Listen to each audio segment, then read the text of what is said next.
Greetings, good morning, good afternoon, good evening, depending on where you are in the world. Welcome to another live lecture brought to you by the U.S. Spiritist Federation. We are delighted to go over a very interesting topic, to bring a very interesting topic to all of us today, which is detachment and spiritual well-being. We have here our guest, our speaker, uh, is Danielle Martins. How are you doing, Danielle? I'm great. Thank you, Glaucio. Good morning, everybody. Good afternoon, everybody. As you said, depending on where you are in the world, it's really a pleasure to be here once again. So it's been a year since we had the pleasure to be together and to speak, and I'm really honored to be here today. And as you said, so it's a topic. It's a talk that is really interesting. Seems rather simple when we are saying, but sometimes when you have to put it in your real daily life, sometimes could be a bit tricky, but very interesting and challenging. I'm pretty sure you're going to bring us some very interesting points and some very practical points for all of us. Hope. At this time, let's say the initial prayer. I'll say the initial prayer, and then and then we can get started. Okay? Okay, let's go. Thank you, Lord, for the opportunity that we have to be here, to open our minds and to open our hearts. Detachment is such an easy word. All of us understands what it is. All of us understands the meaning of the noun. However, it's so hard for us to put it in practice in our daily lives. Give us strength so that we can try to better ourselves and understand the true value of things, and open up our eyes so we can have a higher perspective in anything in our lives. Bless us wherever we are, maybe in our homes, in our offices, in our centers, or even in the streets as we listen to this lecture, and inspire our lecturer for today so he may bring to all of us the messages that we need for our lives. So be it. So be it. Thank you, Glossio. Yeah. Hey, Daniel, let's talk a little bit about you. I mean, before we begin, okay? So I Sure. understand Let's that go. you're a chemical engineer, and you I have two am. masters. Yeah, you have two master's degrees, right? That's One true. is in marketing, and the other one is in nanoscience and advanced materials. That's true. Uh, That's true. and you've been living in Belgium since 2009, and That's true. you've been a spiritist for your whole, since childhood. And that in the Spiritist movement in Belgium, you've been involved for 10 years. Excellent. And you're a member of the board of directors of the That's Spiritist true. Studies Camille Flammarion and Nicafla in Brussels. And also a speaker, has many other responsibilities. I'm pretty sure you're a very busy True. individual. And this is interesting. So yeah, so let's talk about about detachment and spiritual Let's well-being. go. Let's go there, Glossio. So again, so a pleasure to be here. Hope you're gonna like today's talk. So yeah, we're going to speak about detachment and spiritual well-being. So, and in order to start, I would like to propose you a few questions, and actually some food for thought. And hopefully at the end of our talk, I will be able we will all have answers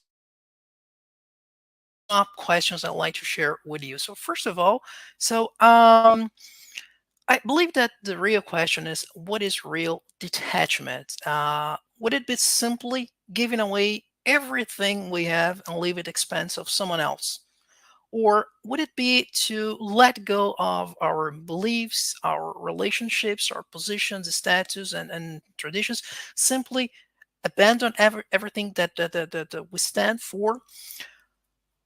And what does Spiritism say about wealth, about riches, about earthly possessions? Does it condemn them? Is there a consensus? Is there a Spiritist view about all these topics?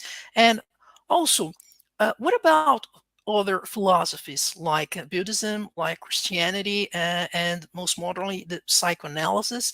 Where do they stand on detachment? Also, I think that this is a very important question that I believe that every religion in the world has already formulated and proposed to us. Are riches an obstacle to our evolution? Are they an instrument of perdition or salvation? And I think that this is really the trickiest the trickiest one is how can we balance the evolution of the spiritual man with the one of the material man, how we can reconcile both worlds, both evolutions. Where should we focus our efforts? And I think that, just as a starter, I believe that it would be nice to have a look on the concept of detachment. First of all, so let's jump into the more physical concept of detachment, which is the act of detaching or the condition of being detached. If we go for a more emotional dimension, we could say that detachment is lack of interest, of enthusiasm, and a lot of people confuse detachment with that, and we're going to understand a little bit more later on. Some people, when they refer to detachment, they refer to disinterest, indifference, or aloofness. But I believe that we are all interested in the two and in the other dimensions of detachment. First of all, psychological one, which is the freedom from self-interest, from bias, from prejudice, or partiality. And there is a philosophical or religious dimension of detachment, which is the attitude marked by abnegation and altruism. So you can see that there are both more physical and material definitions and more emotional, psychological, and philosophical ones. And to give you some colors about that, I'm going to bring a couple of stories that will help to illustrate these concepts. Let's start with one that is called Gandhi's Sandals, and I really like this one. It tells a story that once, while Gandhi was hopping on a train in India, he tripped on the step and dropped the sandal off his right foot. What happened next? At that very moment, the train started to move, and he simply couldn't retrieve it anymore.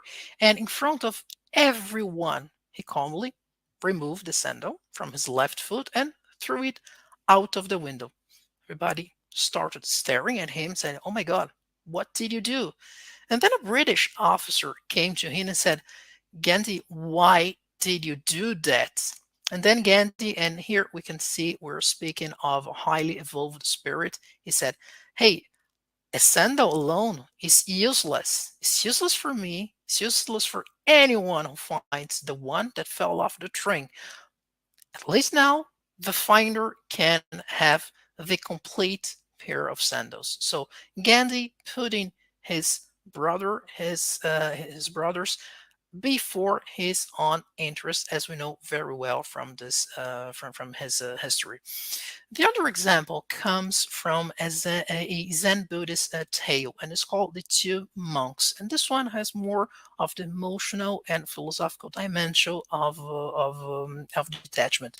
So it says that once a master and his disciple were on their way to the neighboring village when they came to a mighty river and saw on the bank of it a beautiful girl that was trying to cross it. And so the master didn't hesitate, and he offered to help her, and lifting her in his arms, he carried her to the bank. And then finished, and each one went his way. But then the disciple, he didn't took that very well. He was very upset, actually, as the master had always taught him that a monk should never ever approach a woman and never ever touch a woman. And he had all that in mind. And the disciple, he thought and rethought the matter. And finally, when he returned to the temple, he had enough courage to go there and talk to his master, and he could no longer contain himself and said to him, Master, uh, you teach me day after day never to touch a woman, and yet you took that pretty girl in your arms and crossed the river with her. What was that? And then the answer coming from the master, which is really, really thoughtful. Fool, replied the master, I left the girl on the other side of the river, but you are still carrying her. So that shows that the attachment of the disciple was so hard to his principles, to his philosophy, that he couldn't see the bigger picture. He couldn't see someone who was in need, someone who desperately need help to do something, but he was really so attached to his concepts that he was blocking his sight and he couldn't see through the situation. And that kind of attitude is also shown in the book called In the Realms of Mediumship, also depending on the translation, in the domain of mediumship, written by Francisco Candido Xavier and dictated by the spirit of Andrea Luis. There's this chapter 13 called Thought and Mediumship, and it's all about the end of mediumistic session, and the spiritual guide of that session, he comes and he leaves a message to the participants of that seance. And he said, let us watch our thoughts, purifying them in the incessant work of good, so that we cast from us the chains capable of attaching us to obscure processes of lower life. And then as he moves forward, and this is very beautiful as image, as metaphor, he says, it is from the living forge of ideas that both wings of angels and shackles of the damned come out. Through our thoughts, meaning where we put our minds, we enslave ourselves to trunks of infernal torture, sentencing ourselves at times of centuries of suffering, of pilgrimage on the paths of pain and death. And to shorten the torment that plagues conscience when we are behind atonement bars, it is essential to do what?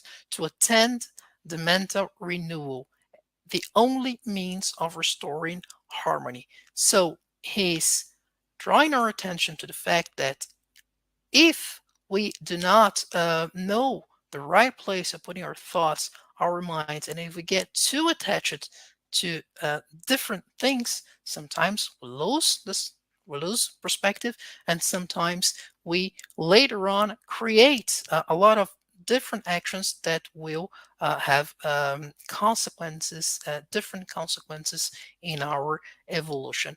And if we go back in time, 2000 years ago, Jesus already in the Gospel of Matthew, he mentions something that is similar when he says, when he reminds us not to accumulate treasures on the earth where rust and worms corrupt them and where thieves unbury and steal them, but rather create treasures in heaven where neither rust or worms corrupt. For wherever your treasure is, there is your heart also. So Jesus, 2,000 years ago, introducing the concept that we should pay attention and see where our hearts are, and there, where our hearts are, our treasure is as well. And of course, for that, we need to detach from different material things, so we can see through it, so we can see clearly in terms of spiritual evolution. But then he also mentions in the Gospel of Luke a very interesting story, and it's a story of a rich man, and that also illustrates the concept of detachment. And this rich man had lands that had produced extraordinarily, and so he thought to himself, "What shall I do? Because I do not have place where I can put all that I have reaped. So here's what I'm going to do," and that most of us would do as well. "I would tear down my barns and build bigger ones, into which I can put my entire harvest and all my possessions." And talking to himself, he says, "And I will say to my soul, so I have many possessions saved for many, many years. That's it. Rest, eat, drink, and enjoy." But God had different plans for him, as Jesus tells the story. At the same time, God said to the man, "How foolish you are! Your soul shall be taken this very night, and then who will possess what you have accumulated?" And that's what happens to those who accumulate wealth for themselves but are not wealthy before God. So, in other words, Jesus was presenting a concept 2,000 years ago that today in modern psychoanalysis we would call impermanence and transience of earthly goods. So, meaning that we are, yes, for sure, the trustees and administrators, but not the owners of the wealth that God places in our hands. And this is very important to know, a strict accounting will be demanded regarding the good or bad use we have made of this wealth as a result of our free will. As we all know, the Spiritist philosophy believes in reincarnation and also believes in the law of cause and effect that in Eastern philosophies is called karma. So what happens is that according to the use we make of our free will, so we can have impact and consequences in future lives and future existences, for the good or for the bad. We've got this free will, so it's up to us to do the good use of it. The wealth itself, the riches itself, is not good or bad. It's just something, and then the use we're going to make out of it is the thing that will become to make it look a good thing or a bad thing. And I believe that's the moment to ask this question, because we would like to know.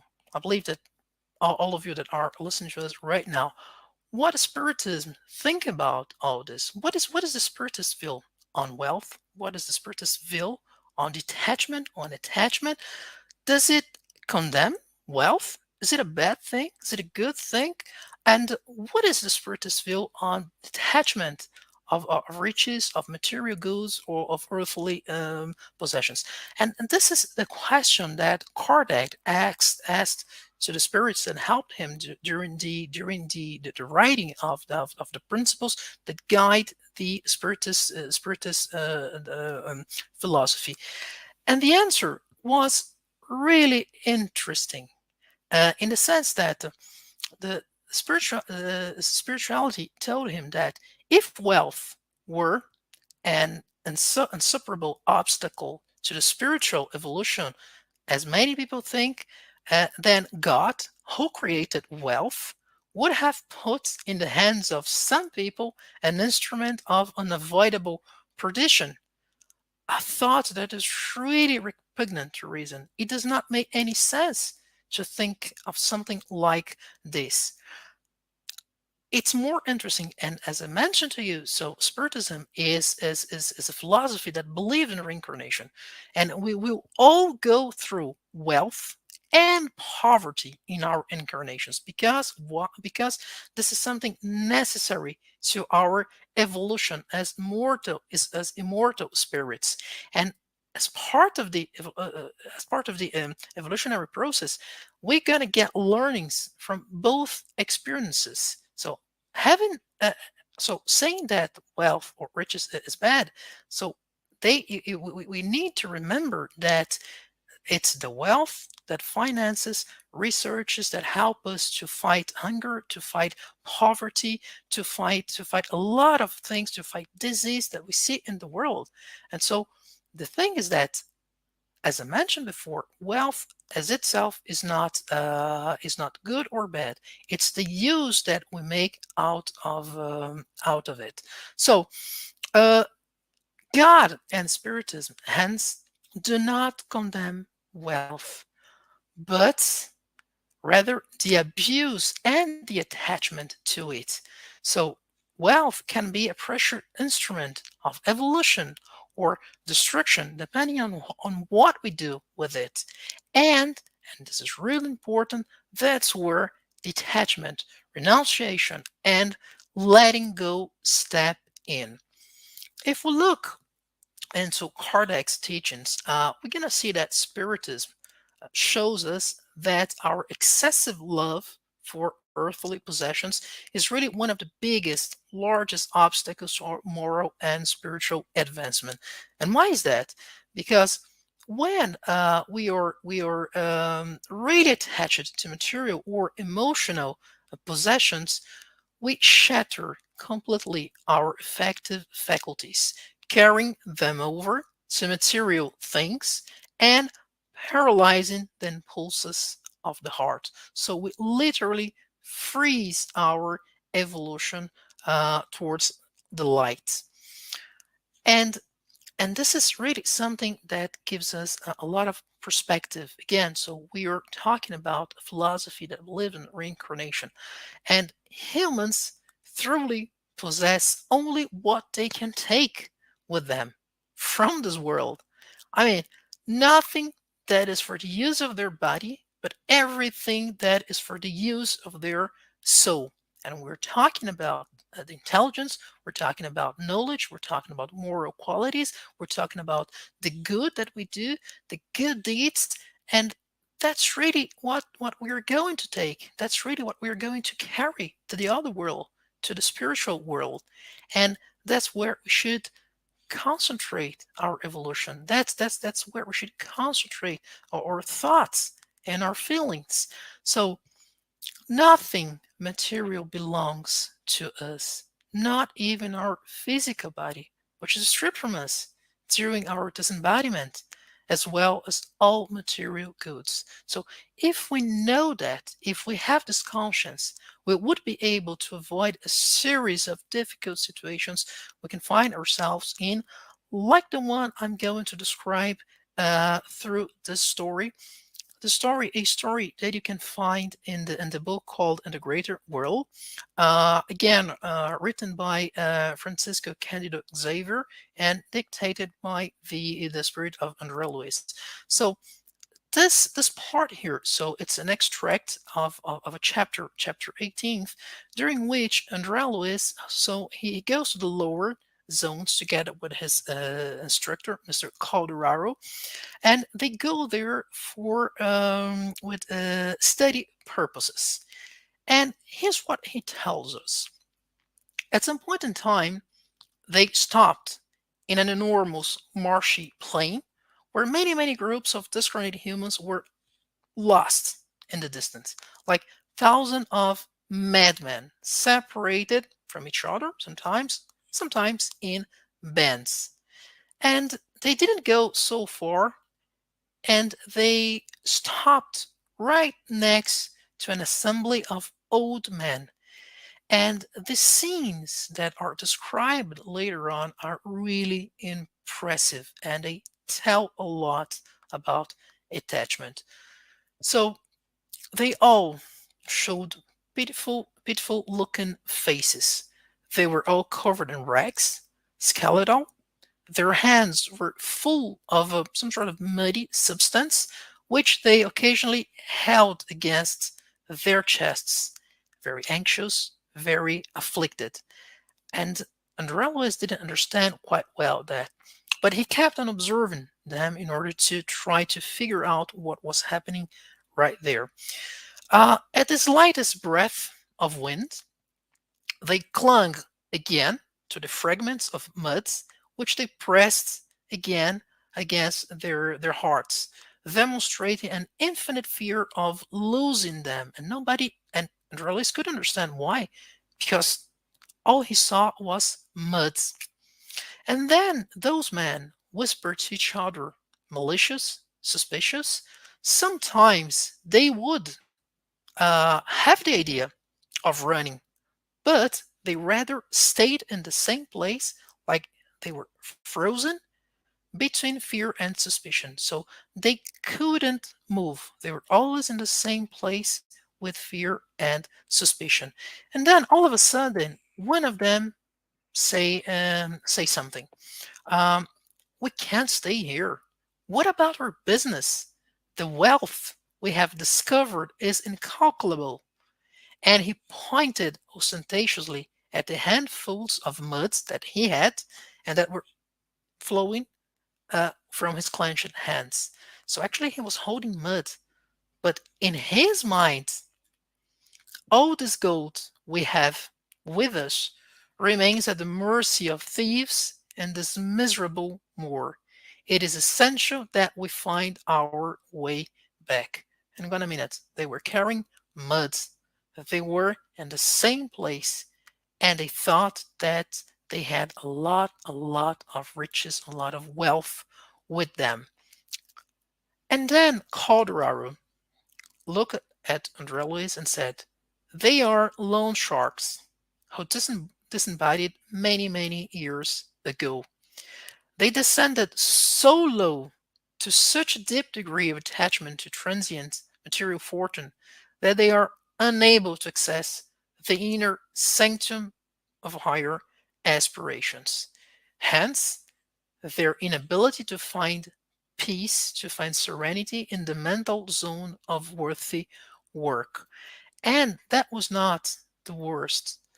The worst was that they did not fully realize the methods they used in the past to achieve their selfish ends. They simply disregarded the rights of others and they mocked their own afflictions. And they set up real traps to bring down improvident companions in order to suck their savings, enriching themselves at the expenses of ingenuity and blind trust. And by doing that, they spread so much suffering around by their thoughtless actions that the mental matter of the victims and vicious emissions of revenge and curse imposed on them some sort of ethereal barrier in the realm of ideas. So they had some sort of barrier that was impeding them from seeing clearly and understanding the full consequences of their acts and fully understanding the situations they were in. Thus, stunned as they were, they fixed themselves in the crimes of the past. So their minds were there in the crimes of the past. These crimes were haunting them years and years for long, long years, transforming them into genuine ghosts of greed, tormented by the mirages of gold in this desert of suffering. Again, they seen what they saw in their minds. They had a lot of gold. They were lost, but had a lot of gold. But the real scene, they were lost, and they were holding a lot of mud in their hands. And the saddest part is that uh, they cannot predict, Colorado was not able to predict when they would wake up given the situation they find themselves in. They have gone mad in the passion to own, ending their sinister adventure as slaves of the mental monsters they created for themselves. And here's the link with the previous stories that we mentioned. So They created mental monsters, just like the same Andrea Lewis mentioned in the previous book, in the realms of mediumship, and just like the disciple from the Zen Buddhist tale, he created a mental monster as well, and he was enslaved to that. Just for the sake of explaining a little bit more what happened in this chapter, one of the old men that was there in that situation was Andrea Lewis's grandfather that disembodied many years ago, and he literally had his life. He lived his life just like Colorado described here in the book. But um, we spoke before about a Zen Buddhist tale.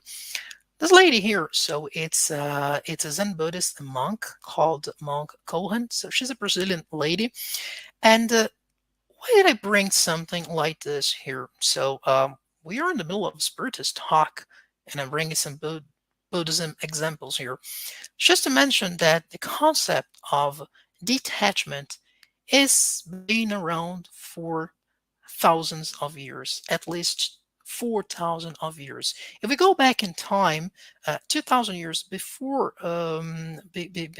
before Christ, we had already the Vedas writings that were explaining about the work towards the others, the works towards the good of mankind.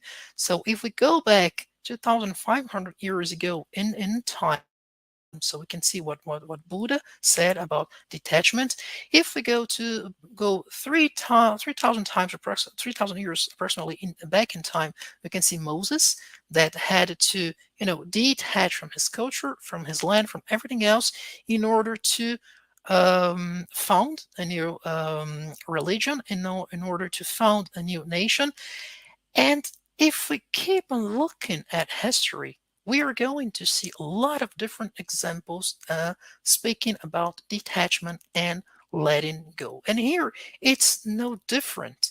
So when she speaks about detachment, she says detachment is when we have things and they go through us and we go through with them with a certain lightness. So it's something that is light, it's not heavy. If you have it, that's fine, it's okay. If I don't have it, that's fine too. I will not make a fuss out of it. We are entitled to have things, and this is important to know because sometimes some religions or philosophies say, no, you're not entitled to have anything. We are entitled to have things. It's just not to be imprisoned by material, by emotional or spiritual things. It's the concept of letting go, and this is a very nice concept that we have in the English, in the English culture, in the English language.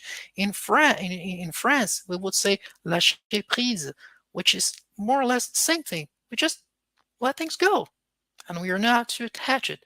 And what she's saying here is exactly the same thing that Andrella is saying, that Jesus is saying, that Gandhi is saying, just to show how universal this concept about detachment is and how important it is. If we move forward, and I like this part very much because, again, that is the emotional, and that is the human, the philosophical dimension of attachment slash detachment. She says that attachment is also being attached to my ideas, to my status, to my titles, to my beliefs, to my concepts, in a way, in such a way, to my way of being, in such a way that I literally freeze myself, I limit myself, and I have no longer the ability to understand anything or anyone. I cannot move forward because I'm stuck in my own bubble, in my own concepts, in my own world. Detachment means being open to the reality in which we live. And in order to enter the final part of my talk and to wrap up, I believe that what everybody in the world has just lived for the past 2 years, um, it is it's a great opportunity for reflection that we have right now thanks to the pandemic. Of course, before anybody says that I'm completely a crazy man, we everybody is aware that the world went through a lot in the past 2 years. Many of us lost a lot of things: jobs, family, friends, and some of us even lost hope. But at the same time, we were granted a unique opportunity to learn and to separate what is essential from what is not, what is real from what is holding us back. And also, that's a magnificent opportunity to reinvigorate our minds with more spirituality. Uh, and the spiritist, meetings and discussions and so on, what is happening right now to the planet, we call it the planetary transition. And this planetary transition is really an invitation, an open invitation to reflect and to change our attitudes. Now, right now is the time to make the moral progress that mankind has not been able to make in 6,000 years of history. And this is a great opportunity. And this is a great moment. And this is history. And if you want to make part of it, what do we need? We're going to need a lot of detachment. We're going to need a lot of letting go. We're going to need a lot of forgiveness and self forgiveness, including. We're going to need a lot of love. We're going to need a lot of self love in order to move forward and to put all these virtues together as important pillars of our spiritual evolution. That's what all the moment we are living in this world is about. And I thank you for being here. May God bless us all. Just to finish with this is the last slide of my presentation. I brought here a few lines that were dictated by that you can find in the Gospel according to Spiritism, chapter 16, and that were written by the Spirit of Lacordaire. And he really gives a very interesting definition of detachment from earthly possessions by saying that they consist in appreciating wealth for its true worth, in knowing how to use it for others and not only for oneself, in not sacrificing one's interests in the future life on its behalf, and in losing it without complaining if it pleases God to take it away. And this is the true detachment. And let's bear in mind that above all, there are possessions infinitely more valuable than earthly ones. And this thought will help us detach from the latter. The less value one attributes to a thing, the less sensitive one becomes to its loss. And that's my talk. Glosio, over to you. I think it's the end of it. And thanks once again for the opportunity Oh, and for being here. we are appreciative of you. We are appreciative of this very interesting talk. I really like the Thanks. Buddhist concept of letting things pass through you. Right? It's not about Proof. not having. Yeah, No, not that's not about having not them. having. Hmm. It's Hmm. to have them and know when to let go. I think it's awesome. That's true. That's true. We have so many questions here, and we're gonna Oh, that's start. good. That's good. I hope Yeah. I'm gonna So be able to answer I that. like this one. Yeah, check out this one here. It's from Yeah. Paul Jacoby. I Hmm. equate materiality with ego. So that's an interesting way to start. Hmm. Does Hmm. Hmm. detachment separate us from ego and let us love people for the good of others rather than for our selfish interests? That's a very good one. That's a very good one. Yes, that's true. I think that we all have our egos, so that's part of our evolution. So what we have to bear in mind is that we are both light and shadows. So that's why, because as I mentioned to you, so we are spirits incarnating over and over again. So and as we move forward in our evolution, so our inner lights becoming more and more important. than our shadows. And we have to deal with our ego. That's part of us. And I think that um, welcoming him in the sense that, okay, I know that you're there. I have to deal with you. I have to learn from you. And we need to get along well. What I like to do sometimes, yeah, I like to talk to my ego and say, hey, hang on a minute. So I know that this is not good. Let's go. Let's try to do something different. Let's try to enlighten it a little bit more. And I believe that when we start doing that, when we start accepting this part of ourselves, I think that we are doing a very, very good progress. We are detaching ourselves from situations that we had in the past, and a very, very good way to detach ourselves is through self-forgiveness and forgiveness of others. Why? Because in order to forgive, you have to analyze, you have to feel, good in your heart, you have to feel fraternity, you have to give a lot of thoughts in different things. You have to analyze from different perspectives and so on. And the minute you start feeling love in your heart, then you understand the importance of detaching, the importance of uh, your ego decreasing in terms of of size.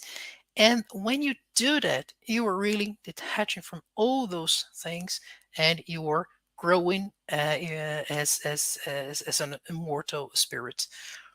Not sure if I answered it completely, but I try to to do my best. Sorry, I think I lost your sound, Lucian. I think you're in mute. I Oh, was speaking on yeah, mute. there we go. Yeah, there we It's go. a very complex concept, the whole question of ego. But like It you is point out, actually.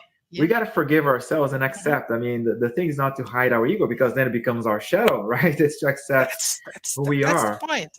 I like very much the concepts and saying that again. So we are in a moment of our evolutions that what we know for sure, we don't want to be like we were before. Um, we want to be that thing. We want to evolve in order to be that guy. We have model A, B, or C. We want to get there, but sometimes we don't know how to get there. And that's really, so we have a foot in the past, we have the eyes in the future, and a foot in the present moment. And how to reconcile all these things, sometimes a bit challenging, but that's part of our evolutionary process as well. That's very neat. We have more questions. Go ahead, please shoot. Here's the next one. What is the best path to move from knowing the need to detach from material things to be able to put it into practice on our daily lives? That's a very good I would start with with very simple things, I would say. So in a certain point in time, I mentioned the fact that during the pandemic, we had to give thoughts on what is essential and what's not essential. Okay, so maybe a good way to do it is when you're doing things. So well, hang on a minute. Do I need to do this? Is this essential? Is this bringing more good to me? Is this bringing more suffering and so on?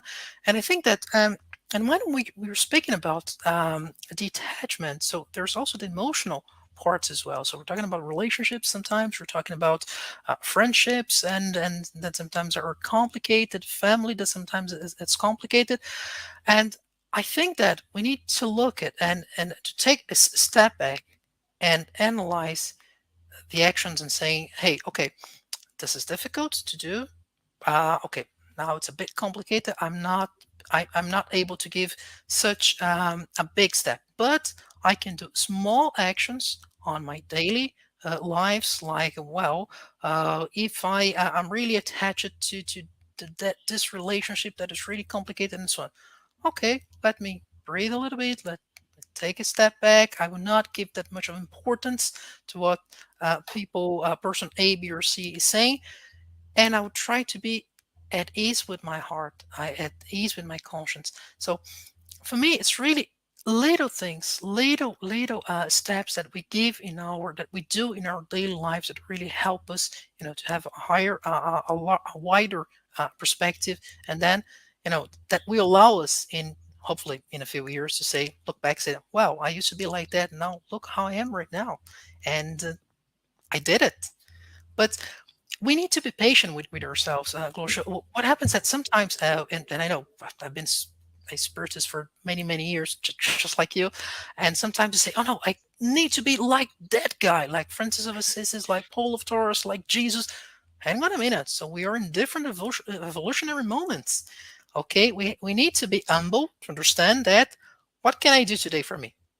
If what I can do today for me is really a small thing, okay, but I will do it constantly in order to prepare myself for the next step and the next level. It is interesting. What sometimes we need to give ourselves some breathing room and understand, like you said, because eh, I've seen that in the spiritist movement Mhm. or any movement, right? We see this ideal, these spirits were so high, like of course That's Jesus true. and Yeah, they're Buddha, so and I say perfect. like Gandhi, and I say, oh my, I want to Yeah, be yeah, just like one of those. And it's like, well, take your baby steps. You're gonna get there eventually, but it's that's the point. one That's little the point. detachment at a time. One little detachment at a time. That's good. And you know that Buddhism, it's what they're quite good at doing that because they really try to bring people to to that specific moment so they can pay attention to their actions and little by little start to detach from little things. That's awesome. We have more questions. Yeah, let's go. Let's go. Okay. Manuel So states. yeah. Mhm. Oh, yeah, go ahead. That's fine. No, go ahead. No, go ahead. Go ahead. Go ahead. Go ahead. Emmanuel states in Consolador, question 55, the Consoler, that social inequality is the highest testimony to the truth of reincarnation. Hmm. Could Hmm. you comment on that on the context of detachment? Yeah, yeah, and that's a quite good one. That's a really good one. Actually, if we have a look on the Gospel according to Spiritism, chapter 16 again. So there's one part there they're just speaking about inequality of riches, and what happens is that what means is that so we are different spirits with different evolutionary histories. So some people are more evolved than others. Some people they had experiences that allowed them to evolve more into the moral side. Some people more into the material side, the financial, more mathematical thinking, and so on. Each one of us has a different story, is a different universe, a different world. It means that we have different abilities to deal with things. And hypothetically, and this is one of the questions that Kardec, he was a brilliant man, asked it to the spirits. He said, "What would happen if I just took all the wealth in the world and share in equal parts to everybody? So let's do that, and then give an equal piece of share for everybody." And then the answer of the spirits was, "Well, that would last for like 5 minutes." Because according to the different talents that people have, and this is also it's one of the parables of Jesus, the uh, the, Talents, yeah. the talents and so on. So according to the talents, they would evolve in completely different words, the different ways. Sorry, and this is also true for charity and for detachment, and this is also true for the selfless attitudes that we have. According to the way I feel my brother, I feel the world, I feel the spirituality inside. According to the way I did my progress in previous lives, to detach is going to be easier or not or more complicated. And when we see the different profiles of people around the world, we can see it. It's very clear. And again, going back to one of the topics that I mentioned before, when there is wealth and poverty, and we need both experiences in order to evolve, because each one of them carries its teachings on its own. And we see it's unfortunate that but what we have to bear in mind is that inequality is really a characteristics of world of atonement, the world that we are living in. If we were living in more evolved planets and more evolved worlds, that would be a totally different story. So we would have detachment, yes, but we wouldn't have inequality. And unfortunately, the characteristics of this world are the reflex of the characteristics of the human beings living in it. So you and I, and everyone who is around us. And I believe that we still have a lot to learn. And what is going to happen is that this inequality is going to decrease, is going to diminish as we learn to be more detached from material possessions, and as we learn to put our brother's needs above our own self interests. That's very interesting. Thank you for providing such a clarifying answer. Because we think about some systems, some economic systems that talk Hmm. about making everybody equal, and that's impossible. We are all different That's impossible. spirits. You're Yeah, different. Yeah. if you give each one of us $50, for instance, each one of us is gonna apply Hmm. that money. I Hmm. myself, I Yeah. would buy books. Somebody else would invest in the market. I would buy books too. Yeah. So each one of us is different. So what it would be the meaning, how we would apply our talents, like in the Sure. story, is quite Yeah. quite interesting, and that makes us unique, and it's very special. That's true. That's true. More questions coming up. Yeah. Let's go. Exactly, what material things are we to detach from? Many material things we need, or is it the feelings we have for these things? That's interesting. That's a very good question, Paul. No, actually, you said it very well. So, and I think that the example coming from the Zen Buddhist lady, so it's really strong. So, yeah, we need the material things, and again, so there's a chapter in the Gospel according to Spiritism, the 17th, speaking about the man in this world. So we need the material stuff to live. We need to eat. We need to dress. We need to we need to move. We need to live somewhere. We need a house, and we need to pay for schools and so on. So we need the material things. The thing that I think that the tricky part is not to get too attached in the sense that they become the only and most single important things in our lives. So as we saw, my last slide, there are things that are more important. So we got our families, we got our children, we got our parents, we got brothers and sisters and so on. We have our friends.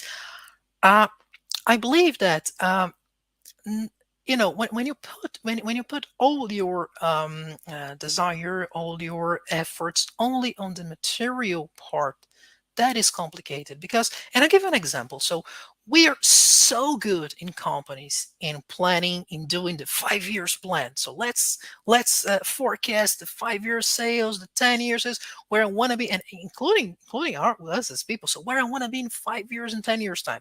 We're so good at doing that. But what we forget is that we're temporarily incarnated in this world. I'm going to stay here 50, 70, 80, if we're lucky, 100 years, something like that. And then we go back to the spiritual world, which is our true world. And we spend so much time planning all the material stuff, and we forget to plan the spiritual one that we're going to need when we return back to the place where we came from. And it's all about finding balance. So the material things will come. Sometimes we will lose them. It's okay if we lose them.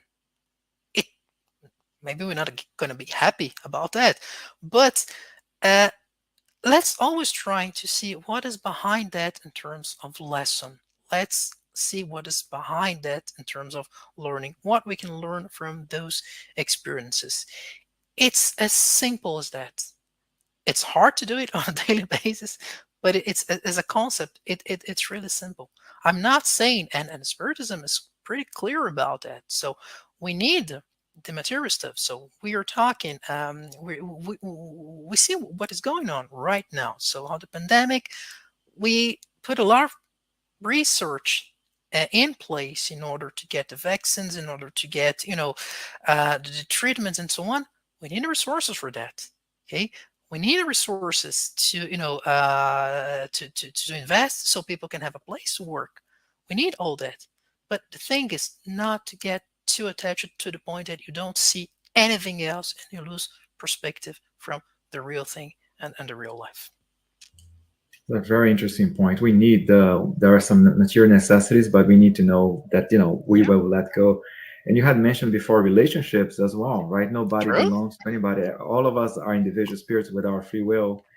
That's true. So Yeah, we gotta also let go of our loved ones, because we all have our own individual journeys, even though we that's we true. uh, we walk them together.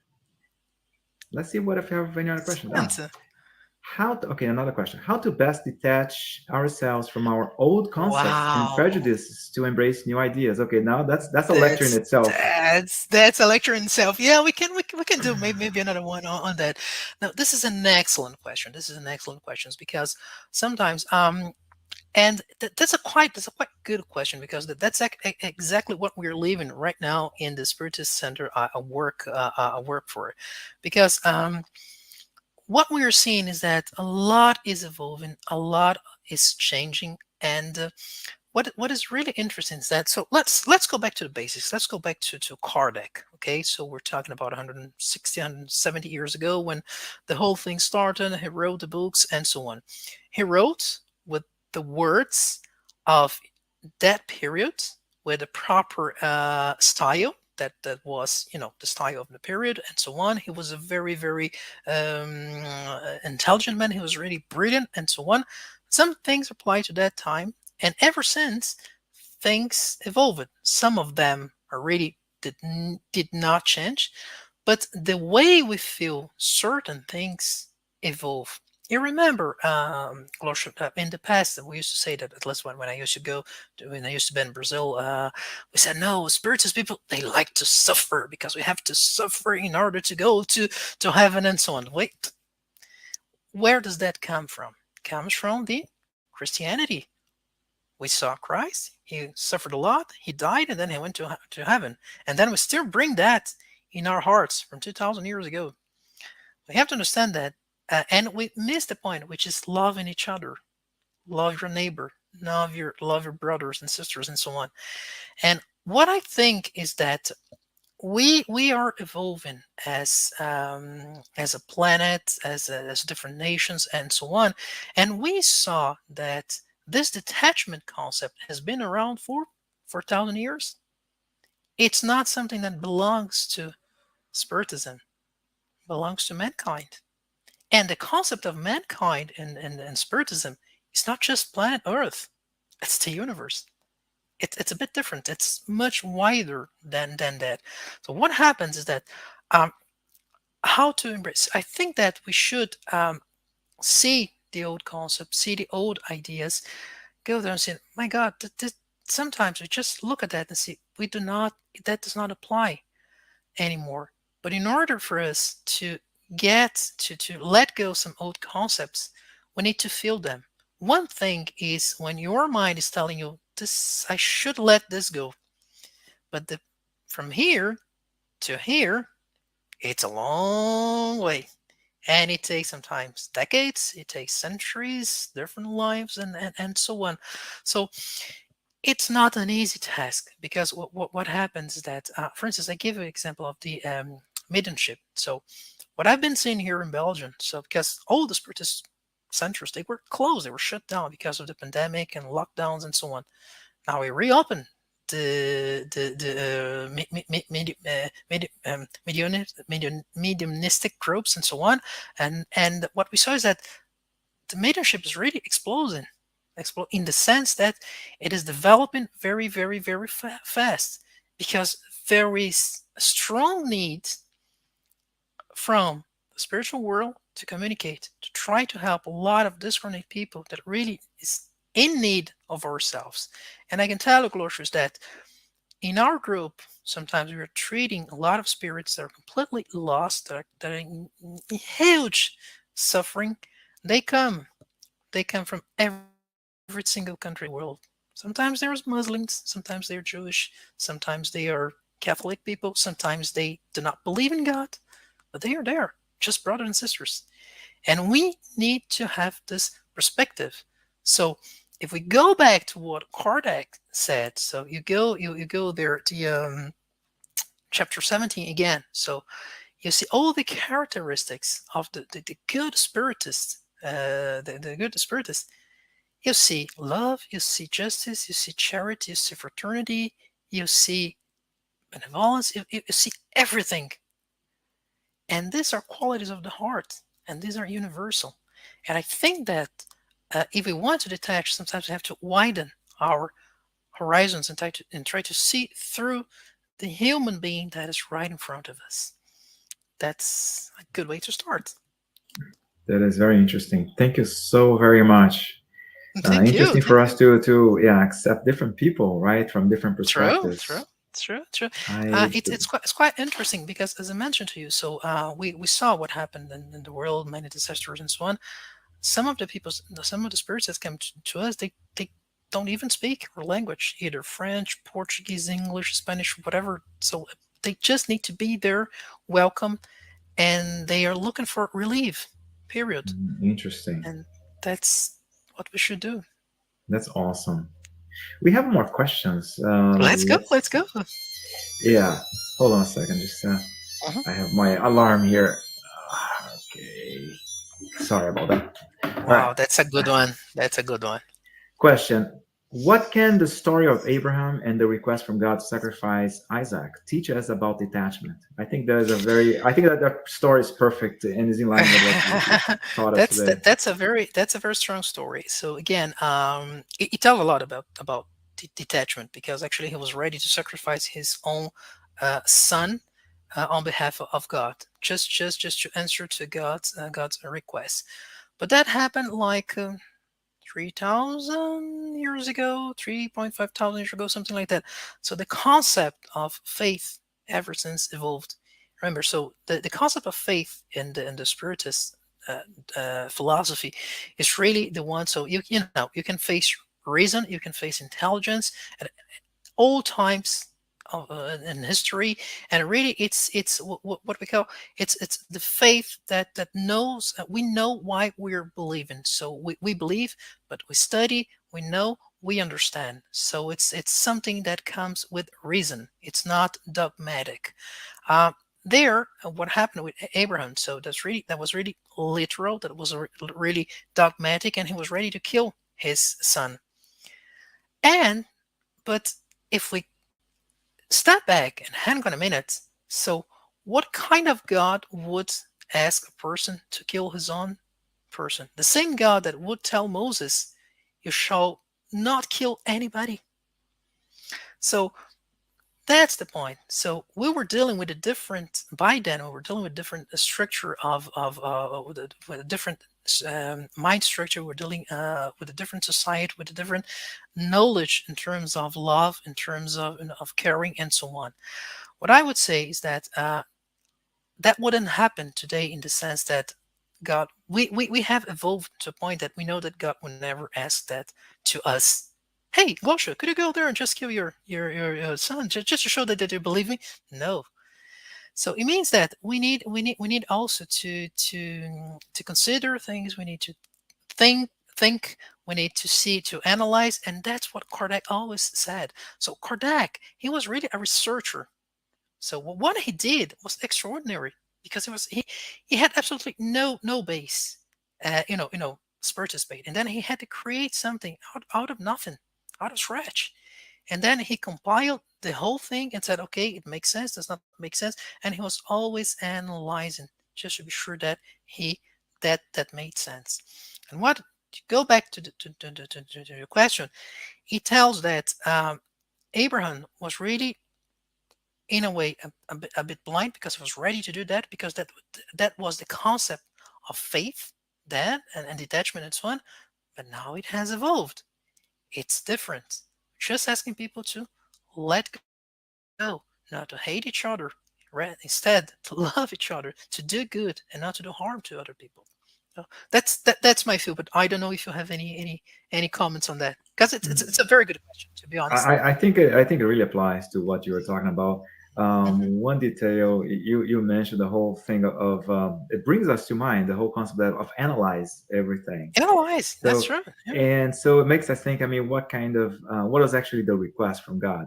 Right? Maybe That's the true. request is something different. Maybe the request from God was like, I know this is your only son, this is your legacy, but hey, you got to be Yeah. able to detach from it. So maybe Abraham God Yeah. said, okay, that's it. I gotta go there and do that. Yeah, but it's interesting the whole concept for us to think about things, especially about detachment, right? Exactly. Use our minds Exactly. to think, Exactly.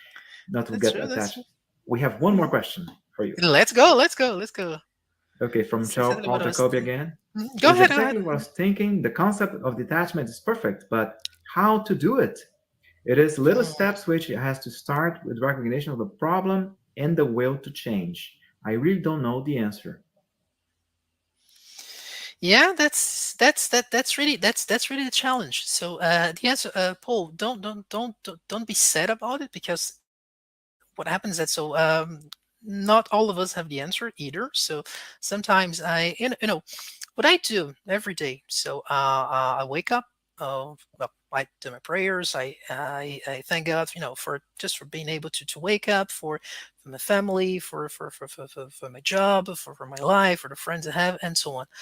And then as I move forward during the day, so what happens? So little actions. I go there, just go there, have breakfast with my wife and with my daughter, and so on.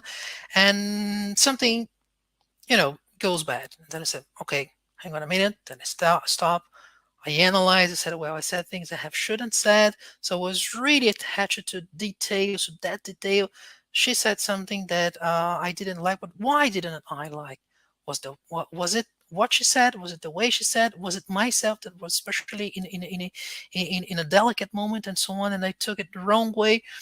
So what I do, especially what I do every day, I try to analyze what I'm doing, what my actions are. Sometimes I'll give a very good example. So this week I had a very busy week, because I had to. My work was asking me to do that. And when I was doing that, I was saying, "Oh, God, I should detach a little bit from that, because I need more time to do, to be with my family and do that and do that." And I think that's all about finding balance. Uh, uh, what I strongly believe is that when there is unbalance in your life, life will find a way to put you back on track by showing a lot of a lot of things that will bring you back to a situation to say, hang on a minute, this is the equilibrium point, this is the balance point. If I'm doing something that is harmful, that is compromising my health, something that is compromising my mental health, something that is like compromising my feelings, I need to detach from that. So we can see sometimes our body indicates that, but our mind as well. So I'm not sleeping, I'm not doing that. But why? Oh, ever since I started to do that in my work, ever since I started to do that, ever since I had this altercation with a friend, I cannot go analyze. Always need to analyze. The answer might be different to each one of us, but I believe that the start from the basics, start from analyzing your day, your reactions, and so on. Try to compare notes. There's a lot of things that we can learn from the Spiritist philosophy. We can talk. No, talking to psychologists, that helps a lot, because sometimes they're really good professionals, and they know how to indicate, to how to do this, that, or that, and that's really helpful, because they're trained people and they know proper exercise that help.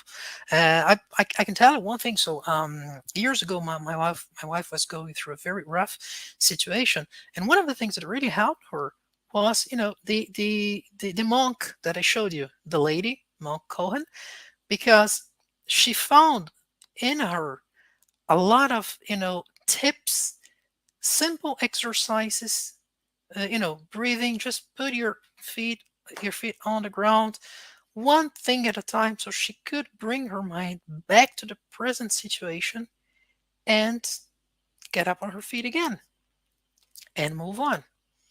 So we can have different solutions that apply different to each kind of person, because as Glosha mentioned, so we are a universe in ourselves, and we are different. But for sure, eventually, have a look on the Spiritist teachings, compare notes, talk to people. Psychological support sometimes helps, because again, so it really helps. And observe your behaviors, observe your feelings, and try to analyze what is happening with you. What is not good, I have to detach from that. And sometimes you need some time to do that. Sometimes you need a plan. You cannot detach like this, but you can have a plan and do it in a wise way, in the right way. Very interesting. You need to get a plan even for that, right? You do, yeah, you do. Yeah. Now, of course, coming from you as an engineer, I'm, that makes sense. That So, makes sense. Yeah. yeah, it'll make sense. So, Great. it'll be nice for you to make your final comments and, if possible, say the final prayer. Before that, Yes. I'll just like to announce that next week we're going to have another very interesting lecture. Check this out, Daniel. It's called Spiritist Philosophy and Science, and it's pretty much Wow, about that's yeah, gonna I be a know. great one. That's gonna be Yeah, awesome. it's like a segue, right? Almost like a Yeah. segue to what you're presenting. So it is kind of a path from the basics of philosophy all the way to the Spiritist doctrine and different methods that we have in philosophy, and also how those methods have in establishing parallels between those methods of philosophy and the work that Kardec did. So That's yeah, it's gonna be brilliant. That's presented. brilliant. Yeah, it's gonna be presented to us by Luis Vilasa.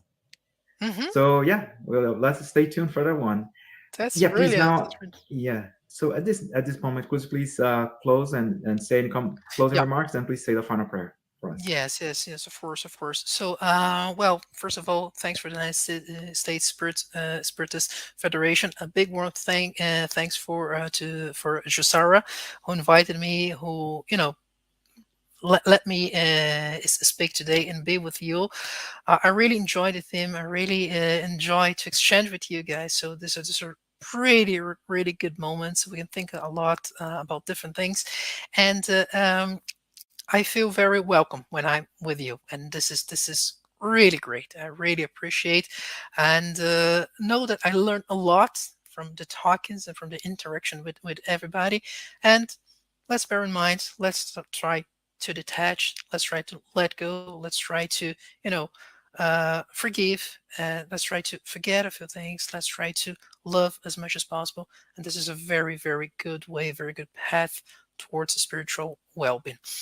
And having said that, I'm going to invite everybody to, if you feel comfortable with that, to close your eyes, take a deep breath, and relax. And I think the word right now is a big warm thank you for these moments that we spent together. A big thanks for the all the support that we had from our friends and from the United States, but also from our friends in the spiritual world, our guides, our mentors, our dear friends that made this lecture possible. We learned a lot from each other, and it's really good and it's really rewarding to work hand in hand with all of you. May God bless all of us, and may we have a very nice weekend, and keep in our hearts these feelings of love and fraternity that we are feeling right now inside our souls. So be it. Thank you. Thank you very much.